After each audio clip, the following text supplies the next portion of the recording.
Mike's on Mike, a conversation about politics, government, and Jacksonville, with 50-year opinion leaders Mike Hightower, Mike Tolbert, and award-winning broadcaster and longtime political observer, Mike Miller. Welcome to another episode of Mike's on Mike. I'm Mike Miller, along with Mike Hightower, who's on remote today, and so too is Mike Tolbert. As this episode of Mike's on Mike is airing, votes in the 2024 election are being cast and counted. Before week's end, we will know the results. We hope we will know our results. Given our own election experiences over the last 50 years or so, we thought it would be kind of fun to reach back into our memory banks and retrieve some of our favorite personal campaign memories. And to help us make this happen, I want to introduce to you our producer, Scott Westerman, the man who puts Mike's on Mike together and makes us look at least half good. Welcome. It's nice to have you with us. In 1992, Scott came to Jacksonville to run Continental Cablevision. That's when we met, actually in 93. Then the largest cable operation in the country. And after leaving Jacksonville, becoming a successful entrepreneur and broadcaster, he returned to the River City in 2018. Scott's a nonfiction and fiction writer, hosts a popular author interview podcast, and owns an online Detroit radio station in his hometown of Detroit. Scott, welcome. Thanks very much, Mike. I've had fun behind the camera, and it's great to get to play in the sandbox with three of my favorite people. You three guys have rich and diverse political histories, surpassing 50 years. Mike Tolbert is a master campaign strategist and operative who has worked at one time or another for just about everyone in town, including me.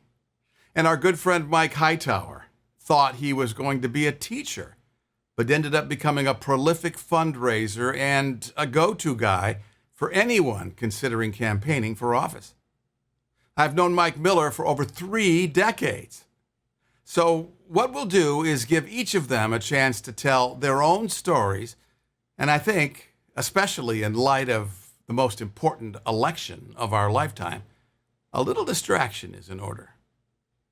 So let's begin with my good friend Mike Tolbert. His first campaign was as press aide to Governor Ferris Bryant for the U.S. Senate in 1970. 50 years later, his last campaign was in 2023. In between, Mike has run or been senior advisor to the campaigns of Mayor Tanzler, Godbold, Austin, and Payton, and Congresswoman Tilly Fowler, numerous members of the City Council and Legislature, as well as 5 successful referenda, including Mayor Hazuri's campaign to abolish tolls and Mayor Delaney's Better Jacksonville plan. Mike, in 1989, when you ran Mayor Hazuri's campaign to abolish tolls, Hazuri called some of his opponents fat cats. Tell us what that was about. Well, when Tommy ran for mayor in 1987, one of his campaign promises was to get rid of bridge tolls, road tolls. And if you remember back in those days, they were horrendous. Not everybody wanted to get rid of bridge tolls. The chamber was kind of reluctant about it, and there was a group of very, very strong business leaders in town who were absolutely opposed to it because they felt like the tolls would be worse for their business a sales tax would be worse for their business than the tolls. So in the campaign, it's easy to defeat a referendum. It's really easy to do. And these guys raised a good bit of money to try to defeat the tolls referendum. They had Betty Holsendorf, Senator Holsendorf, as their chief spokesperson. And we all knew Betty very, very well. And she was an incredible campaigner, an incredible individual, and very aggressive. As we got down toward the end of the campaign, it was neck and neck. And one of the problems I pointed out to Tommy was that people didn't know who the opposition was. They didn't know who was behind the curtain spending all that money to defeat this tolls issue. And I suggested to him, because of who they were, that we label them fat cats and pull them outside the curtain and put them in front of the curtain and expose them. He was not really aggressive about that at first, but he became convinced. But I also told him at the same time, Scott, this was a 2-part deal. You couldn't just call them out and call them fat cats. You had to understand that these guys were big boys. This wasn't their first rodeo. And they had been in campaign wars before. And I said, win or lose, your job after this election is to go directly to them, shake hands, be gracious, be a good loser if you lose, and a gracious, welcoming winner if you win. Well, we won. But Tommy didn't take the second piece of that advice. His attitude was, screw them. I beat them the first time, I'll beat them again. Well, if you fast forward, it caused him a lot of problems. If you fast forward maybe a year and a half, all of a sudden one night, I'm sitting in Jay Stein's conference room. Jay was the head of Steinmart, in his big conference room with the Fat Cats and Ed Austin. And they're there to talk to Ed Austin about running for mayor against Tommy Hazouri. And some of the guys who were there, I can't remember everybody, but Bill Gay was there, Marshall Kreiser was there, Tom McGee, Jay Stein. You just went right around the room. It was a who's who of Jacksonville. And I never will forget at one point during the thing, we're sitting around this conference table, and Herb Payton looks across, and he looks at me and he says, Mike, I want to ask you something. How much money we got to raise to defeat this Hazouri? And I said, Herb, that's a difficult question to ask. You got to raise at least $2 to every dollar he raises, because he's the incumbent. And over the years, he's proven he can raise money. And then Herb looked at everybody else and he said, well, gentlemen, we either got to kill this king or quit. We cannot just wound this king, because he will come back and kill all of us. Well, that's exactly what happened. Tommy didn't apologize, didn't say, I welcome you back, because they needed the mayor for 2 more years. Tommy had 2 more years, and they needed the mayor for 2 years, but he wouldn't do it. And then they got him. He became the non-mayor. Ed Austin became mayor. What were you doing at that table if you were involved with Hazouri's campaign? Well, I was sought after. He was sought after by those guys sitting at the table, because I was working on Ed's campaign, and they were looking for somebody who decided we could raise the money. They need somebody who could tell us how to do it. That's how it got to the table. How are you able to make such good friends so easily? No, I didn't make good friends so easily. In fact, generally with Mike Tolbert, I still love you. Generally during the campaign, I'm the only one that's going to tell them the truth. And sometimes candidates don't like to hear that. I'm not going to say who it was, but I remember one time I really cussed out a candidate. He was just screwing up by the numbers. And he said, what makes you think you can talk to me like that? And I said, if I don't, nobody else will. We got to straighten this stuff out. I didn't say stuff, but we got to straighten this stuff out. Well, we can't have a conversation with you without talking at least a little bit about one of the most important publications during my tenure in Jacksonville, and that is the Inside Source. For people who don't know, what was that publication and what was its appeal? After Jay screwed up the election in '95, when Mike Miller called him out on the radio, I was out of work. I put all my eggs in Jake's basket, and I said, I got to find something to do. So I created this newsletter. It was faxed out every Thursday morning. I've always known a lot of people in town. I've always been involved in writing and journalism one way or the other. And I knew a lot of people, and I thought I could get some attention. I could bring things to light, show people what was going on behind the scenes. And we did well. We were an artistic success, just not a financial success. That's because everybody was stealing it. I know it went from one fax machine to the copy machine and was shared all over the place. Do you think in today's world, where there's a much tighter lock on a lot of these paid-for newsletters, like Substack, that something like the Inside Source could do well? I think it probably could. I have no idea. When I decided to do that, I didn't even know if you could do it on a fax machine. And I remember when I first started, when I first got started and published my first issue, I had 150 subscribers. And I remember one night standing at the fax machine, feeding it 150 times to get out this through there. Then I found out you don't have to do that. You know, you can put it in there and punch a button. It'll just keep going until it gives out. Hey, listen, if you want anything to do with IT, call Tolbert and Hightower. We've got a new company. IT are us. Why did Jake lose interest in the mayoral race? Well, the rest of that story is that Jake ran for mayor in '95 because he didn't want Missouri to win, and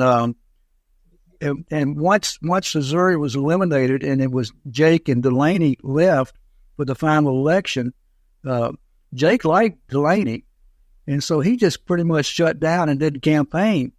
And Miller was calling him out all the time on the radio, as were other people, as was I in private. And he was up. So one day I got tired of it. So one morning I called his producer, or one afternoon, and I said, Joe, I guess, I said, in the morning, I want to come on at 8 o'clock and talk to Miller. So he loved that. So they set it up, and I did, and I kept calling him Mark. I said, Scott, at one point I said, Mark, Mark, you haven't been in town very long, have you? You don't know shit. Well, I was covering the campaign, of course, in '95, and I kept trying to get Godbold on the show, and he wouldn't come on. And the only person who would come on from the campaign is you-know-who. Yeah. So to get under my skin, all he did was keep calling me Mark for the entire 30 minutes. And I would correct him every time. And then my producer, Joe Fortunato, who still works for the Jaguars, he's yelling at me, he knows your name, Miller. He knows your name. And I said, I'm going to continue correcting him. So that kind of really got us to know each other. That was... Just goes so, don't poke the bear in the eye. Never make somebody mad who buys ink by the barrel and has 50,000 watts behind his voice. We're going to come back to Mike Tolbert, but I want to spend a few minutes with the extraordinary Mike Hightower. This is a guy who grew up wanting to be a teacher, a white guy who got himself hired in one of the most challenging schools in Jacksonville. That alone is a story that could take up an hour. But as they say in the Ginsu Knives commercials, wait, there's more. Mike has served as chair or finance chair of more than 600 local, state, and federal candidates. As a fundraiser since 1981, Mike has assisted in raising over $154 million for candidates, party campaigns, civic referenda, and charitable causes. Mike has been chair of the Duval County Republican Party and a member of the Republican Party of Florida Executive Committee. Mike entered politics as a young Democrat, was finance chair for both Republican mayors John Delaney and John Payton. Mike, you were a high school civics teacher when you met presidential candidate Jimmy Carter. Somehow, the future president decided to let this teacher run his Duval County campaign. What was he thinking, and what were some of the unexpected consequences of being in the right place at the right time? Well, let me start with what I've always said. It's probably because he hired people like me is why the man only got one term. Let's start there. But seriously, how I met him? Very quickly, I met him in Kansas City, Missouri. They were having a fundraiser for Senator Lloyd Bentsen, and there were 10,000 people in this huge ballroom. There were 7 doors. People were walking in, and I walked in door A. And as you walked in, there was a crowd, and I got pushed into that corner, and there stood Governor Jimmy Carter, who had just announced that from Georgia, he was just announced he was the outgoing governor of Georgia, and he said, "Hi, my name is Jimmy Carter, and I'm running for president." I said, "Hi, I'm Mike Hightower from Jacksonville, Florida, and I'm the new secretary of the Democratic Party." And we spent about 20 minutes. I gave him my card that I had printed up. I had 500 of those cards. By the way, I have 496 of those cards still left. So anybody wants one of those cards, I have them. And then he came to Jacksonville the following March, and we met at Mike Tolbert's all hangout at the Blackstone building, and we ate there. And he took a napkin out and drew the state of Florida, and he looked at 13 different places, and he said, I want you to help me, and I want you to help me in Jacksonville. And I sort of looked at him, and I said, well, Governor. I said, Governor. He said, Jimmy. I said, well, Jimmy. I said, you need to understand that Jacksonville was George Wallace's state headquarters. And he said, Mike, what I want you to do is help me do that. He didn't blink, didn't do that. And he said, if you can get me within 10 points of George Wallace because of these other 12 places, I can win. And that's what I reminded him again. This was George Wallace's state headquarters, and he totally blew me off.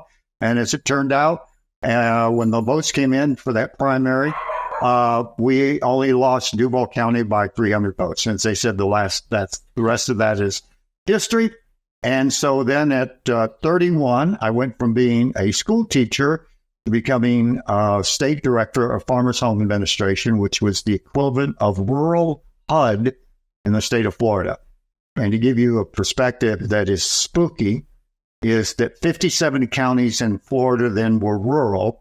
So when I became the state director, I had 57 offices, 157 employees, and a budget of $300 million. Now, if you Google, which I happened to do last night, what is the equivalent of $300 million then, as opposed to now, it would be $1.4 billion.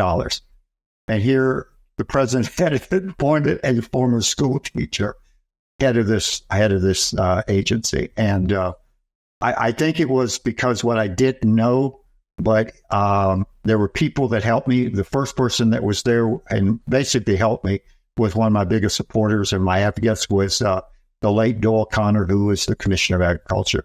And he sent me 3 young guys to be my, quote, assistants. And they sort of attempted to keep me on the straight and narrow. But I think from that, of being able to work in that agency and had people around me, and I didn't know anything about the state of Florida, but I had only been there for a months, and we had to present some loans for the freeze.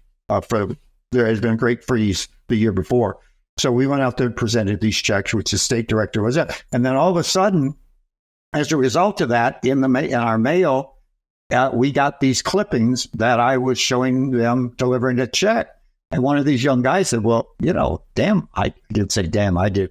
And I went, wow. And he said, you should keep this. You ever decide to run for office, think of all this publicity. Well, guess what? Starting for the next 3.5 years, everything we did, I kept every one of those news clippings. So the bug sort of hit me there. And of course, at the end of 3 years, the president was not reelected. I went to Blue Cross Blue Shield, and that started the new chapter. But all those contexts during those years, and the people who supported me and the people who helped me. I mean, guys, we did a lot of good things. We put over $1 billion in the state, but guys, every day I had to. There were days when I didn't know what I was doing. Nobody knew it, but I had a group of people around me that believed in me, and I trusted them. And I learned a lot about Florida, and I learned a lot about the state of Florida. I learned a lot about agriculture, which I didn't know. But I also met, as you can remember, Florida was then run by the Democratic Party. So all the elected officials around the state were pretty much Democratic. So when I left there and went to Blue Cross, there were people that I knew. So when I took my old hat off of being working for Farmers Home Administration, when I went to work for Blue Cross Blue Shield, those were some of my contacts that started me on my next chapter. But I will tell you, I would not be sitting in front of this podcast and it had not been for Jimmy Carter, one, walking in that door A as opposed to door B, 2, that meeting at the Blackstone building, and 3, getting that job. I mean, it gave me my start, that's why I'm sitting here. So he was a great friend. He and the First Lady were extraordinarily gracious to Sue and I, and I owe him a lot. he was a good man, and he gave me my start in life. Mike Hightower, you are one of the rare people that I know that has worked on both sides of the fence. How did you get involved with George W. Bush? How I got involved with George W. Bush, if you kind of go back, his dad ran for re-election in 1980. Help me out, guys. 86? No. When did Clinton? Anyway, yeah, not Clinton. After the end of that, and Tom Petway and John Rood introduced me to the Bushes. I had already switched from a Democrat to a Republican because of philosophy and policy. Wasn't anything personal. I had to get over that. I had all these Democratic friends who I thought I'd helped when I was in the farmer's home, who were now legislators who were always picking on Blue Cross. So it was a policy issue why I became a Republican. And it was policy, it wasn't personal. So then Tom Petway and Ambassador Rood introduced me to Vice President George Walker. And I met them. And then, of course, as you know, he lost. And then Jeb ran, and those same people introduced me to Jeb. And then after Jeb was elected in 98, in 99, Tom Petway, myself, Marty Ferrantino, the late Pete Parker, a good friend of Mike Tolbert, we got a call to, they said, anyway, we got invited to meet then Governor George W. Bush. So we flew out to Austin and spent the day with him, John, and had dinner with him.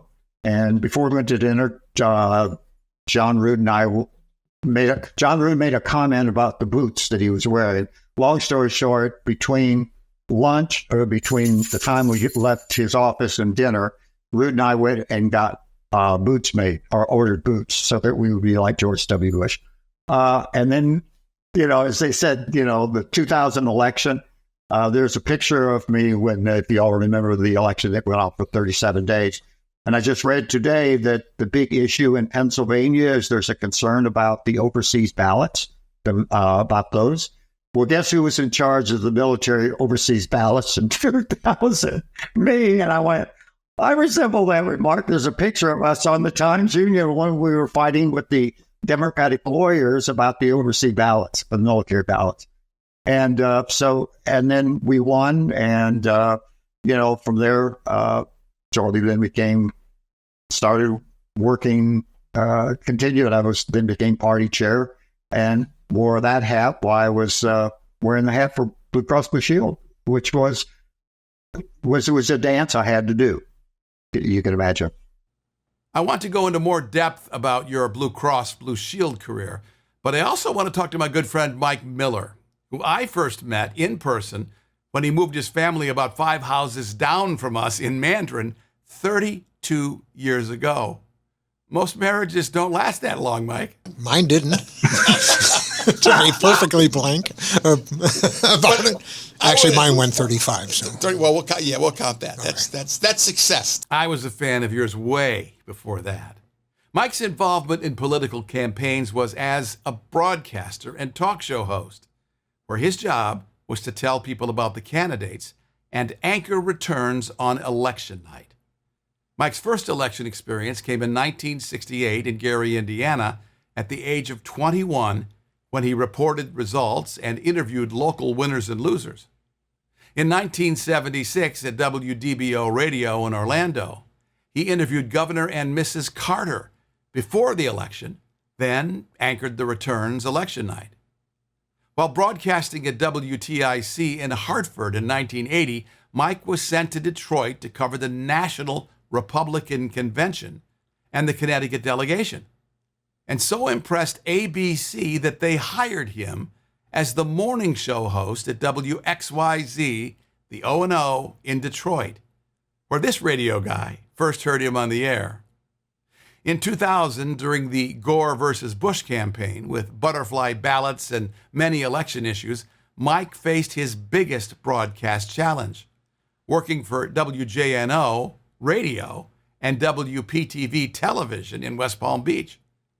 Mike, on that highly charged election night in 2000, you were either on the radio or television for 10 straight hours. It reminded me of Bob Trout's Iron Man coverage of D-Day in 1944.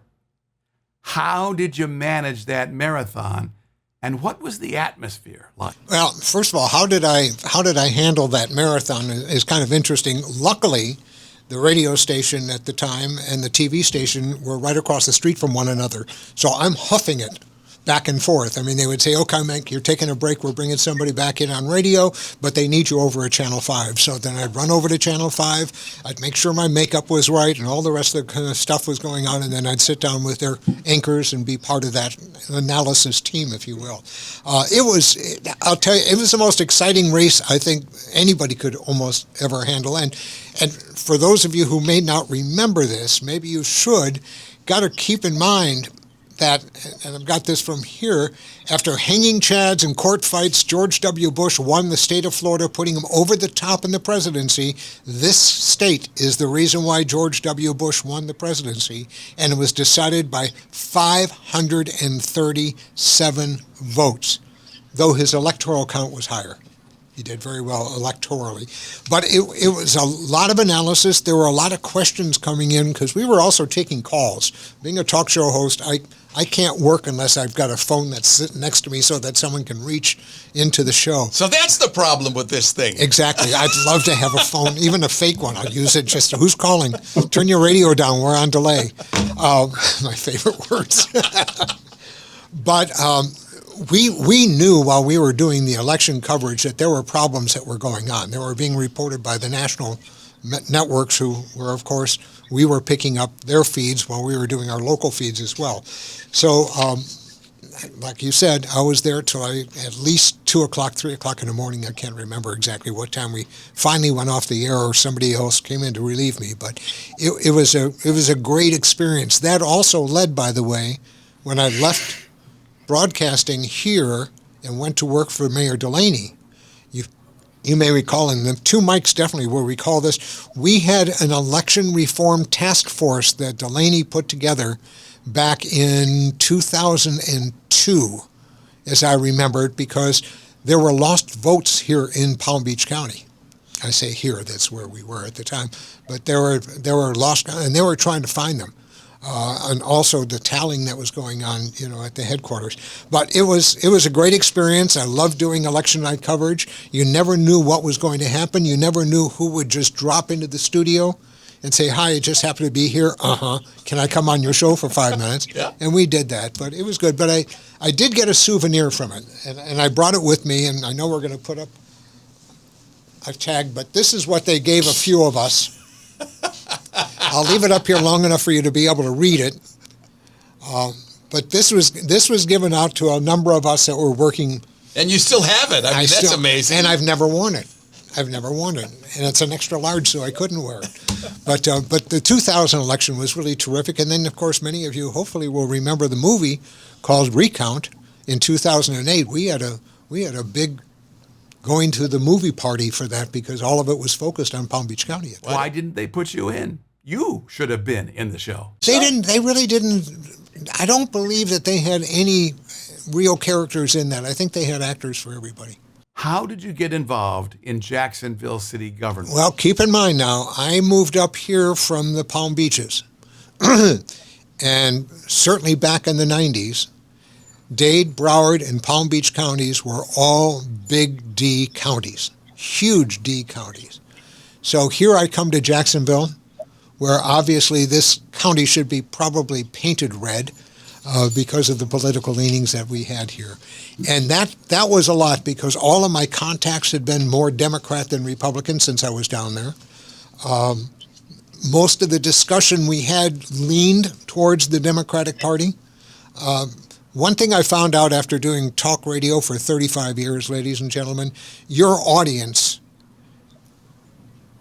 is an outgrowth of your positions. People don't often listen to radio stations with hosts that disagree with them. They don't like it. They feel comfort in being with someone you want. So here comes this Democrat from South Florida broadcasting here in Jacksonville. I got this job because basically, like many of us, I lost my job in West Palm Beach to a syndicated show. Actually, you know who I lost it to? I lost it to G. Gordon Liddy. My show was on the air until G. Gordon Liddy decided to do a syndicated program after the Iran-Contra stuff in the 70s. And they hired him to do a show on my station, and I was the odd man out. So, you haven't been in broadcasting unless you've been fired at least twice. At least.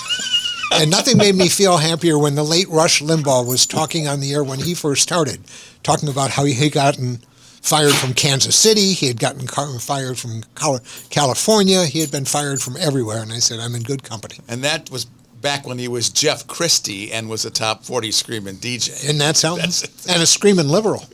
Yeah, he was. He was a screaming liberal. He followed the money, didn't he? Yeah. Yeah, he went to Absolutely. How did you get involved in Jacksonville city government? Well, that was really an outgrowth of the show. Obviously, when I was doing the program here for those 7 years, it was what we called an issue-oriented talk show. So I would have the mayor on when I could. I would have on different politicians when I could. I got to know the city council very well. But let me tell you what I think made the biggest impact for me to be able to go from radio to government. And that is when we did the Save the Sarah program on my radio show. Sure, many of people don't remember this. This goes back over 25 years ago. But there was a campaign that started on my show here when they decided to decommission the USS Saratoga. The Saratoga was a huge part of Jacksonville. It was a big aircraft carrier. It was in Mayport. It had seen, in fact, the first fatality of the Vietnam War came off the Saratoga, as I remember. So it had a tremendous history. So I remember getting a phone call from a number of people who said, Mike, is there anything we could do to save the Sarah? Turn it into a museum, do something like that. So I was getting all of these inquiries and these calls from veterans who'd served on the Saratoga or whose father or mother had served or something of that sort. So we started this and we said, well, I don't know, maybe we can save it. After all, Corpus Christi had one. New York had a battleship. It's one in Charleston. Exactly. Yep. I mean, cities across the country have done this. So we started the campaign. It took 16 months. I got to know just about everybody in the community as a result of that because we were raising huge money. We raised well over $12 million in commitments towards this project. And at the time, First Union was our sponsoring bank. They were the bank. They wanted to put an IMAX on it, believe it or not. And we had all of the support from everybody else. Plus, I, of course, was receiving the support of the city. Received a resolution in city council thanking us for doing the campaign, even though we'd never got the Saratoga. But that was really my entree into the government works. And when I left JTA, when I left radio at WOKV, one of the first people I talked to was Mike Weinstein. And Mike at the time was heading the JEDC. And he and Susie Wiles contacted me to say, Mike, we may have a position for you if you want to stay in Jacksonville, but it won't be in radio. And that's how it started. We're going to give Mike Miller the last word on this program, but I want to talk for a minute about one of Mike Tolbert's favorite subjects. I've heard Jake Godbold's name mentioned more times on this broadcast than our sponsor, Alan Bliss, at the Jacksonville Historical Society. Jake was one of your closest friends, Mike, and I well remember the 1979 race when Jake ran for mayor, and his opponent was State Senator Lou Brantley, who had been president of the Florida Senate. Rumor has it that you made Brantley nervous. How did you do that? Lou was strongly supported by the Chamber of Commerce, and a lot of the business community when he ran. And for some reason, he always, when I was around him, he always got nervous around me. I never understood why, but I enjoyed it. And so I did what I could to advance it, And I remember one time, right at the beginning of this campaign, I think the William Cook Advertising was his agency. And they came up with a slogan that said, Lou listens. And to help promote that slogan, they came out with these little gold ears pins that you could stick in your lapel, and they could give them out. And they produced about 1,000 of them probably. And I got hold of one, and I took some Godbolt campaign stationery, and I stuck the ear in the paper, and I wrote a note on it that said, "Hey, Lou, stick this in your ear," and sent it to him. I love that. Right, I'll tell you another quick one that's kind of nice. Earlier in the campaign, there was a forum in downtown, and it was Lou and Jake that were going to be there. And I had a file made. I took a file folder, and I just went and clipped newspaper articles. Didn't have anything to do with BRATLEY or the mayor's race, just newspaper articles. And I stuffed them in this folder, and I wrote in big black letters on the folder, BRATLEY FILE. And so before the forum, there was a reception. It was like at noontime, but there was a little reception, people mingling and talking to each other. And I kept that folder under my arm so you could see BRATLEY FILE. And Lou wouldn't take his eyes off of me. I mean, he just was following me everywhere I was going. And Mike Clark, if y'all remember Mike Clark, he retired as the editorial editor of the Times Union. Mike was a young reporter back then, and he was covering that. He was working for the Journal, and he was covering that forum. And he came over to speak to me, and I could tell Lou was watching. So I said, "Mike, I'm going to show you this folder. We'll open it up, and I want you to look in there and act surprised." I opened the folder, and he goes, "Oh, my God." You know, So then we got ready to have the forum. We called the candidates to come up to the dais, and I handed Jake the folder, and I said, "Take this up there and set it down on the table right in front of you. And right before it begins, just lean over to Lou and say, 'Lou, you starting to crap. I'm going to the folder,' and then sit back up." And Jake did that, and I don't know that Lou ever got his composure back from that forum. The other thing that I think you're always going to be remembered for is the brilliant book you wrote about the life of Jake Godbolt. And there's one reminiscence in there about Jam's uncle, Jake, that I'd love to have you share with our viewers. Well, this was on election eve. We thought we were doing pretty well, so we commandeered the campaign Winnebago and went out to the dog track to put a bet on a dog running in the last race called Jam's Uncle Jake. The dog was favored to win. And right as the race started and around the first turn, that damn dog slipped and fell down. And we said, "Oh, no, this is a sign of what's ahead tomorrow." It really scared us a lot. So we ended up, and I know Hightower remembers this, but we ended up at the Bamboo Luau about midnight, and to wallow in our booze, Ron Taylor, I don't know if y'all remember Ron Taylor Ritterbug. Ron Taylor was the big West Side guy, was sitting at the bar by himself. Everybody went to a table, and I went over and spoke to Ron, said, "How you doing, Ron?" He said, "I'm doing fine." And he had a check. He was sitting there playing with a check for $10,400. He said, "This is my weekly paycheck that I've got today." And I said, "Oh, my goodness." He said, "Now, I'll tell you what I'll do. I'll bet this paycheck on Lou BRATLEY to win tomorrow if you can find somebody to cover it." I said, "Hold on." So Lee Smith was with us. So I went over to Lee, and I said, "Lee, Ron's guy wants to bet $10,000 on Lou tomorrow. He needs somebody to cover the check. I'm going to call Tommy Green."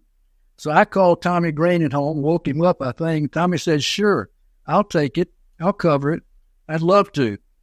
So I went back to Lee. I said, "Come on over here, Ron. We'll go back up to Ron." I said, "Ron, Tommy Green will cover the bet."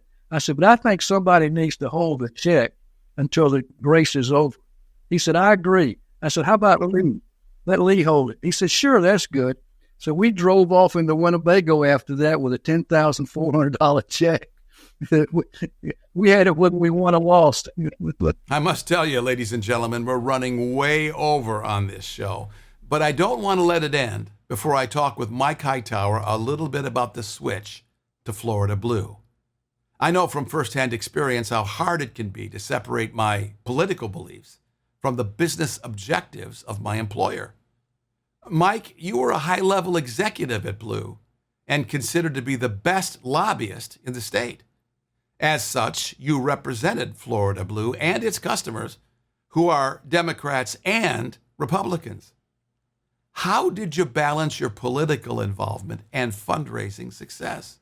It was not easy. Let me just say that. But let me tell you what was my guiding principle.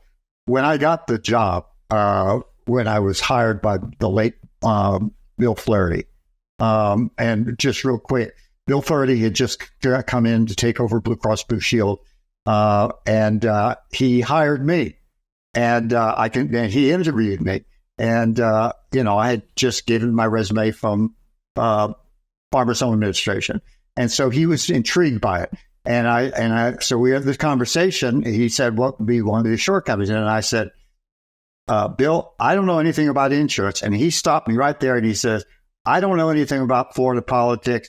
I can teach you about insurance if you can teach me about politics." And I said, "I can do that." And he hired me. So about a week or two later, after I'd gone through orientation and all that, I got called into his office again. And so part of the orientation, you had to meet with the CEO. And so it was an extraordinary meeting. And he kind of went through the visions and what we stood for and all those kind of things. And then he sort of just looked me straight in the eye. And he said, "From this, I can tell that you have a high profile and you know a lot of folks." And he looked at me and he said, "One of the things I want you to remember is that you will no longer be Mike Hightower. You will be Blue Cross Blue Shield.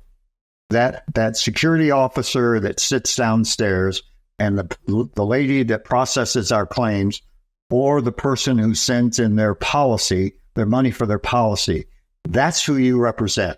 That's who you are. You are not Mike Hightower." And as long as you understand that, and you understand that that's how you have to perform, then it's okay. And, but I want you to remember, it is about protecting that security officer, protecting the vision and the security of that security officer, that lady that processes claim, and that person that sends in their money. And so when I went into all that, my first couple of years, Blue Cross didn't give anybody. We were a not-for-profit major thing. We changed all that, and then we got into the political process. And so one of the things that helped me during that time when I started giving money was that Bill Flaherty also suggested that when we were going to become politically active, these are my words, not his, so I've sort of changed it. He said, sort of like, and I tell this to people that I help in politics, just remember who brung you into the dance. So if we're going to be helping somebody who asks us for money, just make sure that they helped us. They helped that person that sent the money in. They helped that person that processed the claim.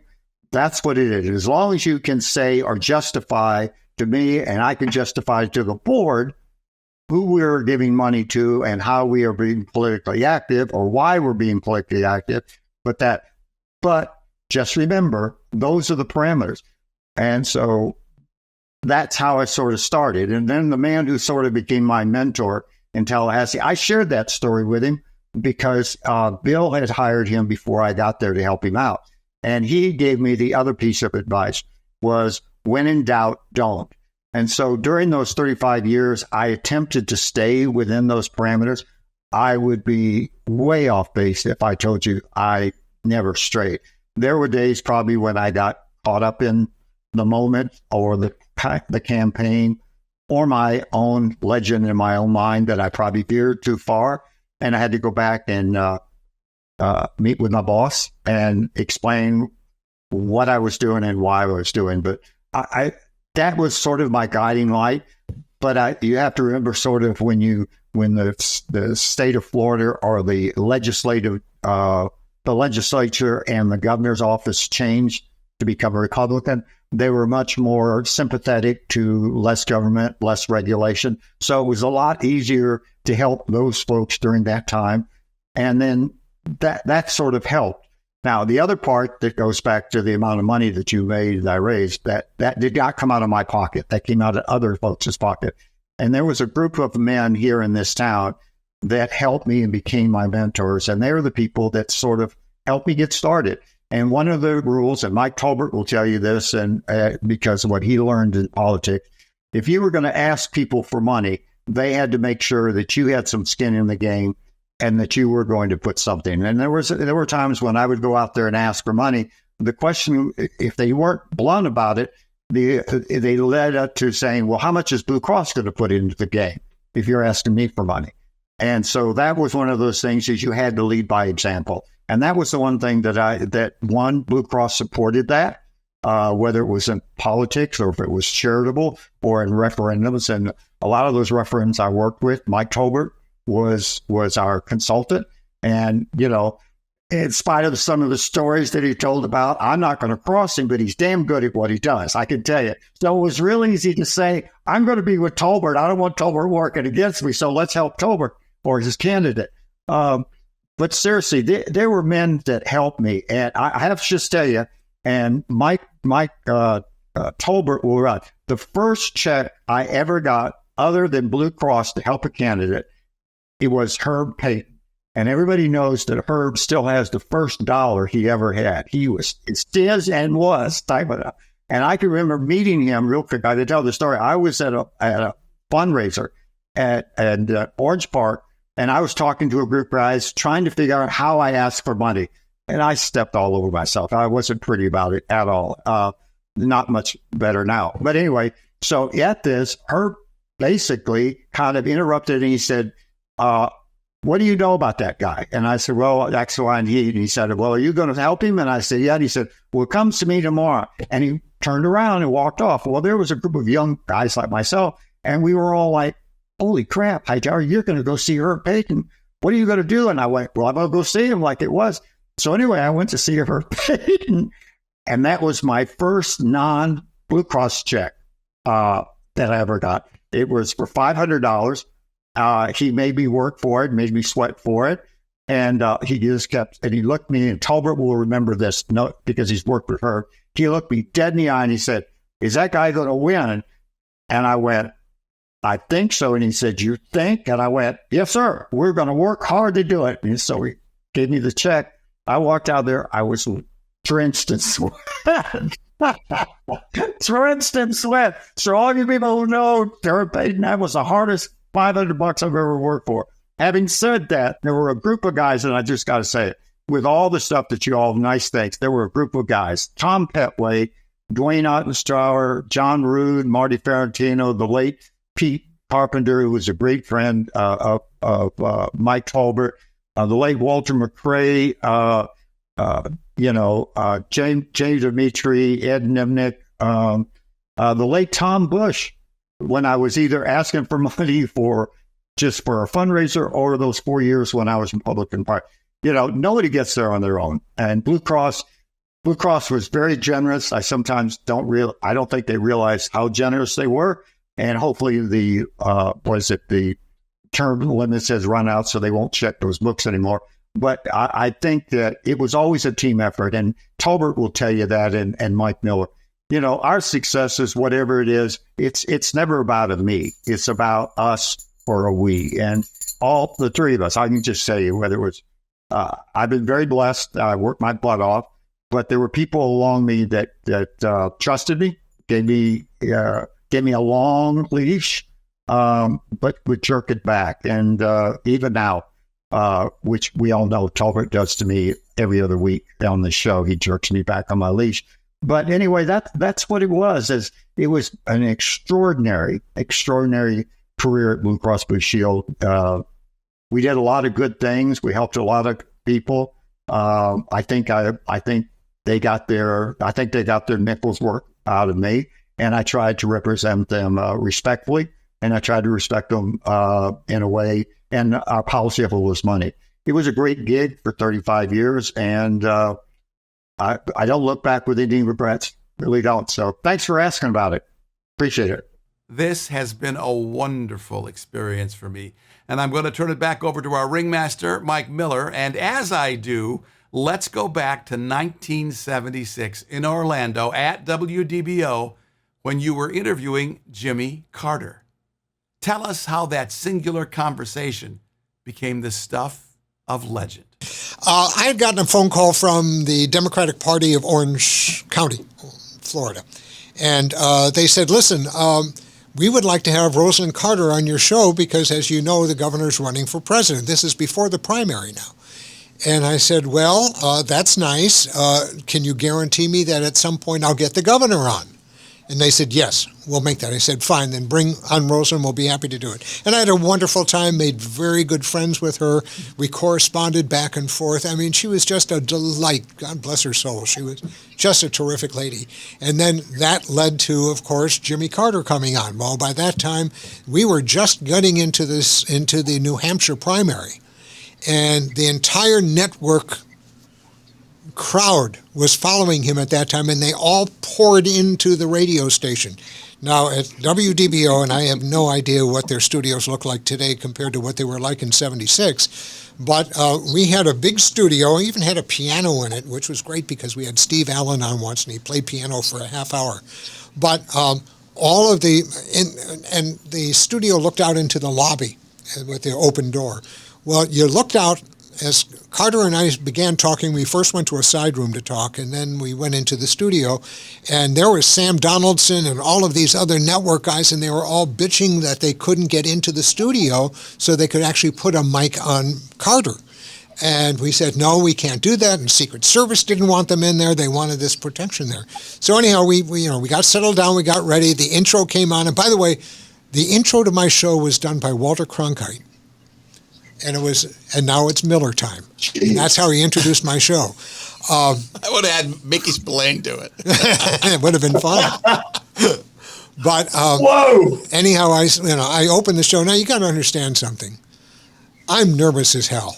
I mean, I'm sitting here with who could be the next president of the United States, with a half a dozen Secret Service guys, all with the things in their ears and the guns on their side and the glasses that are on. And I mean, this is intimidating.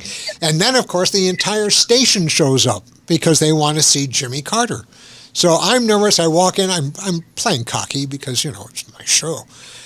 And we all sit down and everybody's comfortable. And 3, 2, 1. This is Walter Cronkite, and now it's Miller time. Up comes the music. Good evening, everyone. Thank you so much for joining us, and I'm delighted to introduce our very special guest today, Governor Jimmy Walker.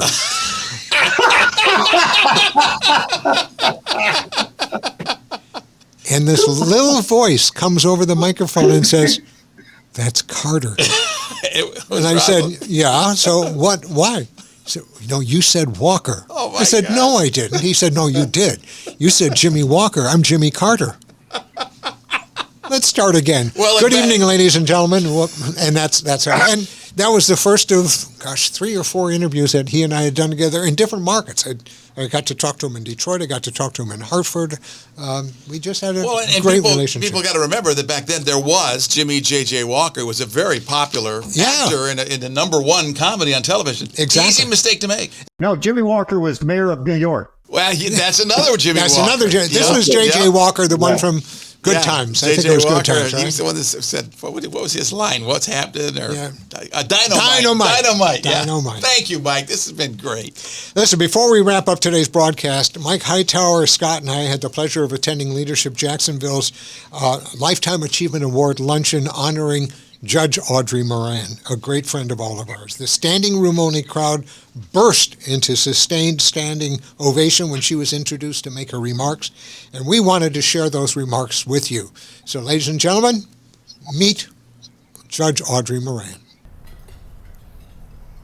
Leadership, true servant leadership, is always a critical component of any healthy society. But these days, it feels especially important. War in the Middle East, catastrophic weather disasters here at home, and yes, a presidential election just 12 days away. Which leads to this question: how best should we lead during times that feel extraordinary. You know, there are many lessons that come from your year with Leadership Jacksonville, but in these extraordinary times, as I reflect on my year in LJ, one lesson stands out. We must lead with love. Love for your community, love for your neighbor, and love for what is possible. When you lead with love, it is never about you. It is about what is best for others. Fred Schultz, Gertrude Peel, and Bill Brinton all led with love. And Ed Austin, my former boss and mentor, was a wonderful example of leading with love. I remember like it was yesterday being in his office at City Hall, the big corner office in the old City Hall building downtown, and about 10 of us were around his desk talking about the crisis of the day. I do not remember what the crisis was, but it does seem like we had one every day. And we were talking about what he should do. And Ed Austin was not someone to surround himself with a bunch of yes people. He liked a lot of different opinions, and those different opinions were being shouted out loud and clear. Here's what you need to do, Ed. Ed, don't do that. That wouldn't be good for your reelection. Ed, this would be a good soundbite. Ed, this will play well. This is what you should do. And after about 10 minutes of that discussion, Ed put his hand up and said, okay, I've heard enough. Now here's my question. What should we do for the people of this city? What is in their best interests? It was an example of leading with love that I will never forget.